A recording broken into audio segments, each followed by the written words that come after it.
Hello and welcome back to iChange channel. I'm Yulia and I'm here to answer your business analysis questions. And because I run a mentorship group, I get a lot of those questions. Today I want to address one that I keep hearing, and that's related to validation of requirements. And the question is, how do you run those requirements walkthroughs or requirements reviews? I hate requirements reviews. It is so hard to manage them. Stakeholders come unprepared. They don't read documentation in advance. It becomes very tedious and hard. And I'm never sure that we actually achieve that purpose of validating requirements. We will address this question today because it's extremely important. It is key to you not only to capture requirements that you think are relevant, but to make sure you got it right and make sure that everyone agrees. That's achieved through validation. But what does validation truly mean? Is it equivalent to requirements walkthrough? What do you think? Here is the thing. I've done my share of requirements walkthroughs, and sometimes they are required according to the methodology of the company, and it becomes a certain milestone. At the end of the requirements analysis process, you schedule walkthrough, everyone is supposed to read everything and come with their feedback. There's this big meeting, and usually it's a failure, right? Because first, big meetings are very hard on our brains, and people can hold their attention for that long. Two, you're asking people to read something in advance, and usually a lot of information. They're not going to do it. Maybe one person out of 100 will actually do it and provide feedback, and it's very rare. And if you've been business analyst for a while, I think you know it. Three, you're not likely to achieve the actual goal of requirements validation through a long and tedious meeting. It just does not work. Analysis doesn't happen that way, and validation that you got 100 or 1,000 requirements right will never be achieved through this walkthrough. So no wonder you hate requirements walkthroughs, because they are inefficient, they're difficult for everybody, and they don't achieve their goal. So today I will talk with you about what should you do instead. What can you do even if you still have to do your requirements walkthrough in the end? What should you do leading up to it throughout that whole requirements analysis process so that the final review actually is more successful?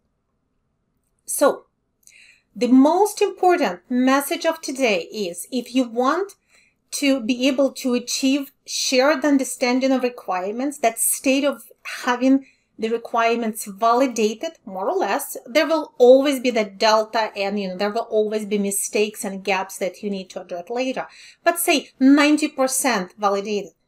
To do that, you have to validate all the time, after every single meeting, during every single requirements workshop. Validation has to be constant. That's the only way actually to achieve the goal. So you validate as you go. You had a requirements meeting, 1 hour, 2 hours, whatever artifacts you created during or right after the meeting, share them with all the stakeholders as soon as possible. Don't hold them back in some secret place until you think it's perfect. Share it as soon as possible after the meeting, and even better, during the meeting. Have that live modeling and display things and share your screen and create diagrams on the fly or capture business rules on the fly. Let everyone see what you're capturing. And as others are seeing what you're doing there, they're going to validate it for you immediately because they see it. First of all, they're more engaged in the meeting. And by the way, check out my video about it, about how I do live modeling during meetings. So you keep stakeholders more engaged, and because they see what you're capturing. If you went somewhere sideways, so if you made a mistake or if you missed that point, they're much more likely to correct you right there. And it's more efficient and it's faster, and you don't have to come back to that point 2 or 3 or 4 weeks later when everyone forgot what you were talking about.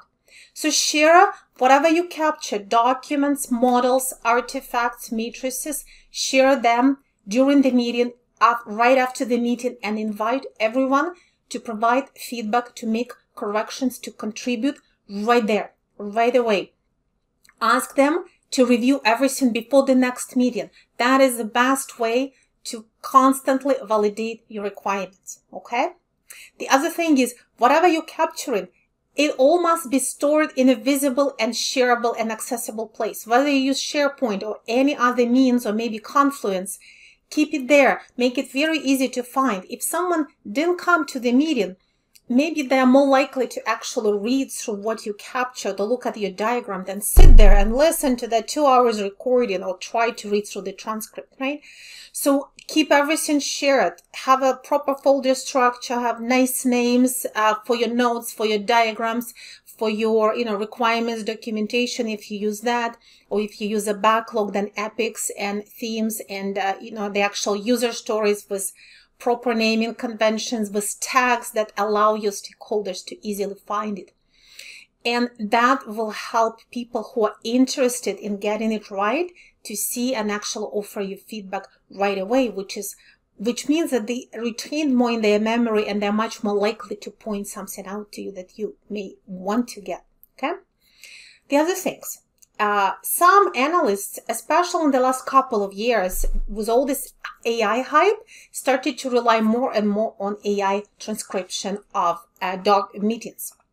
Now, it's fine to use AI tools to help you capture things, but remember, you always have to validate it, because that captioning and that capturing of what was said is not always perfect, especially when it comes to analysis, because sometimes it's those fine points where you may create a gap, or where you may create a misunderstanding. I've seen some examples where someone explains a situation and they use the word not or no because they tell you that something is not going to happen.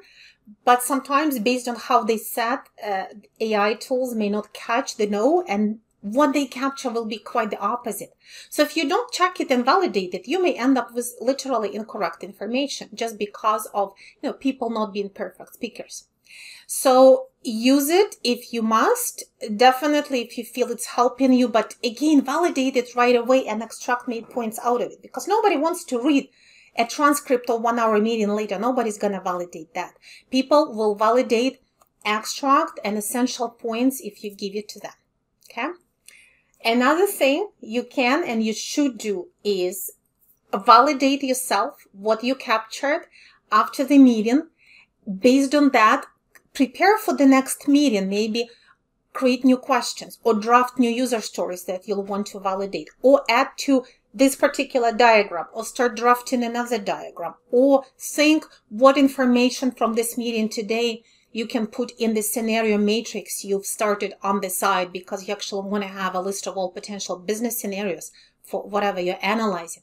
So you yourself have to do analysis in between meetings using information you've collected, using any other information you are getting through data analysis, documents analysis, etc. And whenever you encounter something that you're not clear on, it's totally okay to do a little bit of offline validation. What it means, send someone a message and ask them, say, hey, I really didn't get that point. You mentioned something there. I'm afraid I didn't catch it correctly, or I'm afraid I didn't catch it at all. Can you please send me some background information? Or can you show me an example? Or can you send me a report? So ask them for more information offline, which means that you continue your analysis, because you can't just have analysis once a week, right? You're continuing to work on it. You're adding new information. You will be more ready to use that next requirements workshop efficiently. So ask questions in between meetings. If you want someone to confirm something, just send them a snippet and give them a little context. Say, hey, I'm validating this part of the diagram. I wasn't sure whether the sequence of these actions was right, or did you say that there could be another possibility of how the workflow would develop here? Please let me know, or can I give you a quick call and can we talk about it? This really small scale validation that you do in between will help you to address so many more points, again, while that discussion is fresh in someone else's mind. If you wait until requirements walkthrough, whether it's 1 month later or 2 months later, chances are it will all be forgotten and you will forget it, and it will just fall through those big cracks, right?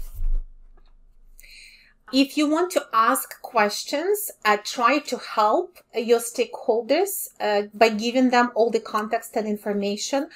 and point them out to that specific and narrow question that you wanted to ask them at this time. So maybe give them an example, or take a screenshot, or send them a scenario matrix, however incomplete it is, and highlight those 2 or 3 rows that you want to ask a question about, and so on. So make it very easy for them by giving them a lot of information, and always be available again to talk, because sometimes talking is, makes things understandable faster and gets you on the same page faster. What else can you do? This other piece of advice I want to give you is also more important, because I think it's very much underutilized by business analysts, and that's using data.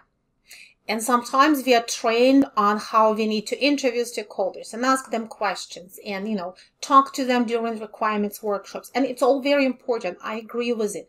You will receive a lot of information from your stakeholders. However, you may not receive 100% of information you need from your stakeholders, because they are human, because they may forget things, or they may not know what is important, or they may just forget at that particular moment that there is another possibility or another scenario, or maybe something happens rarely and they don't really deal with it because those exceptional scenarios maybe get handled by another department. So there are many reasons and explanations why stakeholders are not likely to give you everything you need. Sometimes you realize that there are some gaps. Sometimes you don't know whether gaps exist or not, but there is a way for you to fill them, and that's using data. You can use data analysis to fill those gaps, and again, to validate the requirements, to validate information that stakeholders give you. You can run queries, and check out my video about why business analysts shouldn't be afraid of SQL and running queries, and because it can be very helpful and it's not that hard. So you can run data queries. You can look at analytics and reports.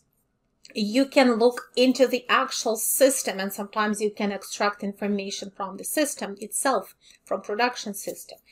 If you have something really complex in mind, you can even ask your reporting group or your analytics department to provide a special query or extract a data set for you that will help you analyze and figure something out that you may not have gotten from your interviews or workshops. So use data analysis. It is so helpful. It's very powerful.